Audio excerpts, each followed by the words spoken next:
ఓం గం గణపతియే నమః. ఓం నమః శివాయ. ఓం శ్రీ మాత్రే నమః. సర్వమంగళ మాంగళ్యే శివే సర్వార్థ సాధికే శరణ్యే త్రయంబకే దేవి నారాయణ నమస్తే. అందరికీ నమస్కారం. అందరికీ నూతన సంవత్సర శుభాకాంక్షలు, ఆంగ్ల నూతన సంవత్సర శుభాకాంక్షలు ప్రేక్షకులందరికీ. అయితే మనకి ఇంతకుముందర లాస్ట్ టైంలో నేను ఒక్కొక్క రాశి వాళ్ళకి 2025 ఏ ఏ రాశి వారికి ఎలాంటి ఫలితాలు వస్తాయి, అవి మన తెలుగు పంచాంగంతో సంబంధం లేకుండా కేవలం ఆంగ్ల సంవత్సరం దాని ప్రకారం మనము ఏ రాశులకి ఏ ఏ మార్పులు జరుగుతాయి, ఎలా ఉంటుంది, ఇవన్నీ నేను ఇన్డెప్త్గా చెప్పాను లాస్ట్ వీడియోలో. సో ఈ రోజు ఏంటంటే మనము త్వరలోనే మనకి ఏ రాశులు ఎఫెక్ట్ ఎలా వస్తున్నాయి, ఏవి ఎలాంటి మార్పులు వస్తున్నాయి అని చూసినట్టయితే మనకి ముఖ్యంగా మార్చ్లో షష్టగ్రహ కూటమి అనేది జరుగుతోంది. క్రితం మనకు 2019 సంవత్సరంలో కూడా షష్టగ్రహ కూటమి ద్వారా మీకు అందరికీ తెలిసిందే, మనకందరికీ ఎంతోమంది జ్యోతిష్ శాస్త్ర నిపుణులు మరియు శాస్త్రవేత్తలు ఎన్నో రకాలుగా చెప్పారు. ఖచ్చితంగా ఏదో సంఘటన జరుగుతుంది, అది మానవాతీతానికి పెద్ద ఆటంకాలు తెస్తుంది అని చెప్పేసి ఖచ్చితంగా చెప్పాము కూడా.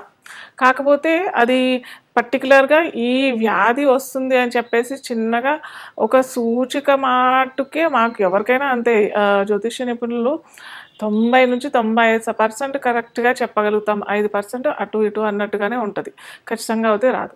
కాకపోతే అక్కడ కూడా ఇది ఏంటంటే దేశగోచారం ప్రకారంగా చూసిన సంఘటన అనమాట. కాబట్టి మనకి ఎలాంటి ఫలితాలు వస్తాయని చెప్పేసి ఈ షష్టగ్రహ కూటమి వల్ల మనము అప్పుడు చెప్పగలిగాం. అందరూ జ్యోతిష నిపుణులు చెప్పారు, ఖచ్చితంగా చెప్పారు, ఫలానా తారీఖు ఈ పంచగ్రహ షష్టగ్రహ కూటమి వస్తుంది, దానివల్ల ఏ రాశులు ఇబ్బంది పడతారు కూడా ఖచ్చితంగా చెప్పారు. కాకపోతే అక్కడ ఏమైందంటే గురుబలం పోయింది. అక్కడ బృహస్పతి ఒక్కసారి ఒకే సంవత్సరంలో మూడు రాశులు అటు ధనుర్రాశి, వృశ్చిక రాశి, మకర రాశి, ఈ 3 రాశులు ఎఫెక్ట్ అయ్యాయి. ఒకే సంవత్సరంలో 3 రాశుల్లో బృహస్పతి లేదా శని భగవానుడు, అంటే బృహస్పతి అంటే గురు కనుక మారినట్టయితే ఒక ప్రళయం జరిగే అవకాశాలు చాలా ఉంటాయి. కానీ ఇక్కడ మనకి షష్టగ్రహ కూటమిలో కూడా పెద్దగా మార్పులు అవుతాయి. అంటే దేశగోచారము, మనము ముఖ్యంగా మనం చెప్పేది ఈ షష్టగ్రహ కూటమి, దేశగ్రహ గోచారము ప్లస్ రాజకీయవేత్తలకి రాజకీయాలు ఎలా అవుతాయి, వాటి వల్ల ఎలాంటి ఫలితాలు వస్తాయి అనేసి మనము తూచాతాయిగా మనం చెప్పగలుగుతాం. కాకపోతే ఇది పర్సనల్గా మనం చూసినట్టయితే ఒక్కో రాశి, మళ్ళీ నేను చెప్తున్నాను ప్రతిసారి నేను ఈ వీడియో తీసినప్పుడల్లా, పర్సనల్గా మీ వ్యక్తిత్వ జాతకంలో, మీ జాతకాల్లో ఏ దశ అంతర్దశలు నడుస్తున్నాయి, మీ లగ్నం ఏంటి ఖచ్చితంగా తెలుసుకొని ఆ దశ అంతర్దశలు ఈ గోచార ఫలితాలు ఎలా వస్తాయి అని చూసుకున్నట్టయితే మనకు అప్పుడు కరెక్ట్గా ఫలితాలు వస్తాయి. అలా కాకుండా కేవలం ఇప్పుడు చెప్పిన గోచారమే ఈ రాశులకి ఎఫెక్ట్ అవుతుందని అంటే అది కాదు. దాంట్లో ఓన్లీ 50 నుంచి 60% లేదా ఒక్కోసారి 50% రిజల్ట్స్ కూడా రావు, మనకి ఫలితాలు అంతగానం రావు. మనం ఖచ్చితంగా మన నక్షత్రం ఏంటి, మన రాశి ఏంటి, మన లగ్నం ఏంటి, దశాంతర్దశలు ఏమి నడుస్తున్నాయి, లగ్నాధిపతి ఎంత బలంగా ఉన్నాడు, ఇవన్నీ మనం ఖచ్చితంగా మన జాతక చక్రంలో తెలుసుకోవాల్సిన విషయాలు. దాని ద్వారా ఈ గోచారం ఏంటంటే ఒక 20 to 30% రిజల్ట్స్ వస్తాయి. అంతేగాని గోచారంలో ఇవన్నీ మార్పులు జరిగిపోతున్నాయి, మాకేమో జరిగిపోతుంది, అందరికీ ఏమోనో అయిపోతుంది, అద్భుతాలు అయిపోతాయి, లేదా ఏమీ అవ్వవు, లేదా ఈ పలానా రాశి వాళ్ళు ఇలా అయిపోతారు అన్నట్టు అలా ఏమీ జరగదు. కాకపోతే మనకి తూచాతాయిగా మనకి ఏ రాశిలో ఈ గ్రహాలు కలయిక నడుస్తుంది.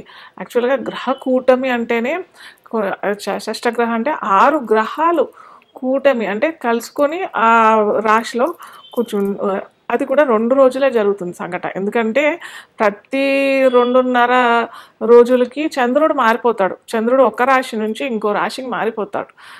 కాబట్టి మనకి ఇక్కడ చంద్రుడిని కలుపుకుంటే రవి ఇక్కడ ఉంటాడు, శని భగవానుడు వచ్చేస్తాడు 30వ తారీఖుకి, మార్చ్ 2025 మనకి 30వ తారీఖు ఈ సంఘటన జరుగుతోంది. అయితే అది కూడా 2 రోజులే జరుగుతుంది. అప్పుడు రవి శని భగవానుడు వచ్చేస్తాడు, బుధుడు వచ్చేస్తాడు, శుక్రుడు ఉంటాడు అక్కడే, రాహు కూడా అక్కడే ఉంటాడు.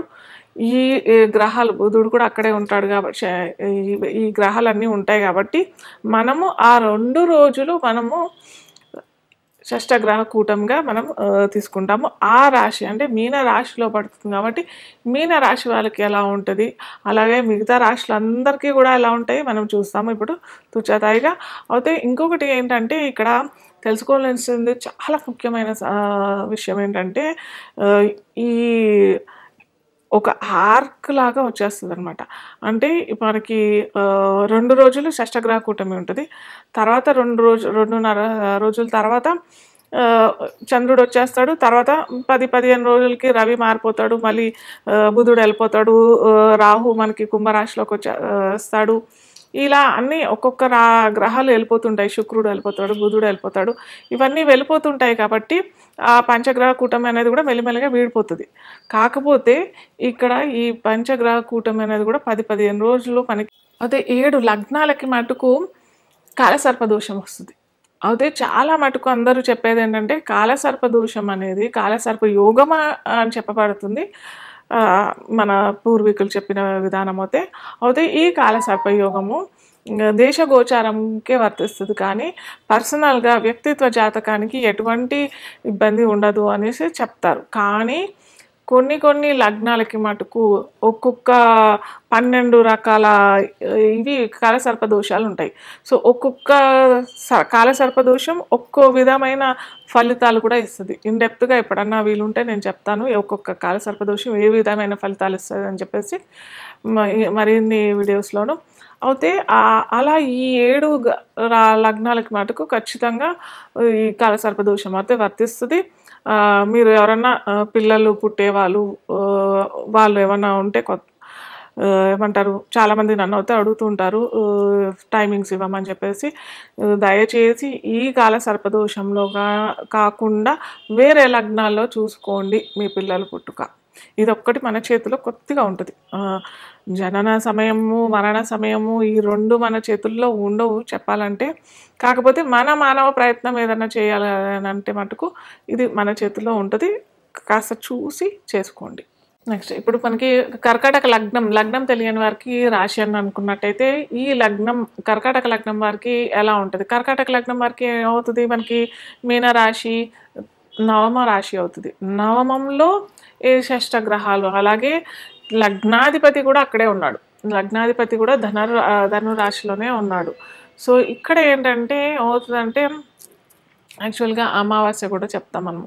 సో ఎప్పుడైతే రవి చంద్రులు బాగా దగ్గరగా డిగ్రీస్లో ఉన్నట్టయితే అక్కడే చెప్పాలంటే రాహు కూడా ఉన్నాడు. సో మనము ఇది కొద్దిగా చూసుకొని చేసుకోవాలి. యాక్చువల్గా ఇదేంటంటే అందరూ పొరపాటున ఇదేదో గ్రహణ యోగం అని చెప్పేస్తారు. చంద్రుడు రాహు పక్కనున్నా లేకపోతే రవి రాహు పక్కన ఉన్నా కానీ ఇది గ్రహణ యోగంగా పరిగణించేస్తారు. కాకపోతే ఆలోచించాలి. ప్రతి ఊరికే ఏదో చెప్పేస్తున్నాము జ్యోతిష్యము మనకొచ్చు జాతకం ఏదో చెప్తున్నాం అన్నది కాదండి. ఖచ్చితంగా అమ్మవారి ప్రభావం ఖచ్చితంగా ఉంటుంది. మనం చెప్పేది కరెక్ట్గా చెప్తున్నామా లేదా? సొసైటీలో, సంఘంలో, సమాజంలో ఎంతోమంది ఉంటారు. మన రిసీవ్ చేసుకునే వాళ్ళు పాపం సెన్సిటివ్గా ఉండి భయపడిపోతారు. సో ఇలాంటివన్నీ చెప్పకుండా కరెక్ట్గా అవగాహన తెలుసుకుని చెప్పండి. ఇక్కడ డిగ్రీస్ ఆంతర్యం ఉంటుంది. కొన్ని డిగ్రీస్ ఉంటాయి. ఈ డిగ్రీస్లో ఉంటేనే అదే గ్రహణ యోగం, అమావాస్య యోగం ఇలాంటివన్నీ ఉంటాయి అన్నమాట. సో ఇక్కడ మనకి రాహు చంద్రులు డిగ్రీస్ చాలా అంతర్యం ఉంది. ఇక్కడ భయపడాల్సిన ఆందోళనకు గురవాల్సిన అవసరం ఏమీ లేదు.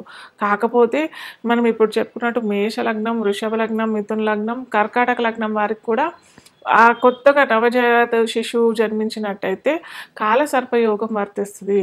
సో ఇలాంటి వాళ్ళు కొద్దిగా జాగ్రత్తగా ఉండి ఏ టైంలో సెట్ చేసుకుంటే బాగుంటుంది మీ పిల్లలకి అన్నట్టుగా నవజాత శిశువులకి చెప్తున్నాను. అంతేగాని మిగతా ఎవరికి కాదు. మీరు ఆల్రెడీ కర్కాటక రాశి, కర్కాటక లగ్నం అయిన వాళ్ళకైతే ఈ కాలసర్పయోగం మీకు వర్తించదు. అలాగే మీరు చేసుకోవాల్సింది ఏంటంటే రాజరాజేశ్వరి అమ్మవారి ఆరాధన చేసుకున్నట్టయితే చాలా మంచిది. ఎందుకంటే చెప్పాను రవికి చంద్రుడికి డిగ్రీస్ కొద్దిగా ఉంటుంది కాబట్టి సో అక్కడ మీరు అది చేసుకున్నట్టయితే చక్కటి ఫలితాలు వస్తాయి. ఎక్కువగా తెలుపు వస్తువులు, తెలుపు పూలతోని అమ్మవారి ఆరాధన చేయడానికి ప్రయత్నం చేయండి.